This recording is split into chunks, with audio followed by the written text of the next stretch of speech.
တွေကကျွန်တော်တို့ကဘာအရရက်မှာရှိတဲ့ကျွန်တော်ချင်းလူမျိုးတွေပြီးတော့မှယုံကြည်သူတွေပေါ့ဗျာကျွန်တော်တို့ခရစ်ယာန်တွေပေါ့ဟုတ်သူတို့ကနေပြီးတော့မှအခုပေးအလှူဒန်းထားတဲ့ဟာလေးဖြစ်ပါတယ်လို့ဟုတ်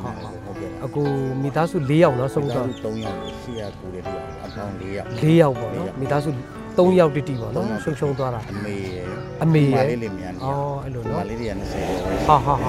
သမီးလေးတယောက်ကျန်တယ်ရှင်းလားဟုတ်ကဲ့ကိုဟုတ်တတိယဆုတောင်းပေးပါမယ်ဘုရားသခင်အတူပါရှိပါစေနော်ကျွန်တော်တို့ဒီအထဲမှာငွေသားလေးရဲ့နောက်ကျွန်တော်ဟိုဟာလေးထည့်ထားတယ်ဟိုဥပမာလေးဒီမှာကျွန်တော်ရဲ့ဟုတ်ကဲ့ကိုကျွန်တော်ပေးချင်တဲ့စာလေးပေါ့နော်ဟိုဒါလေးလည်းပြန်ဖတ်ပေးကြည့်ပါနော်ဟုတ်ကဲ့ကျေးဇူးပါဟုတ်ကဲ့ပါကျေးဇူးကိုဆုတောင်းတရိယာပေးပါနော်Thank you ဟုတ်ကျေးဇူးဟုတ်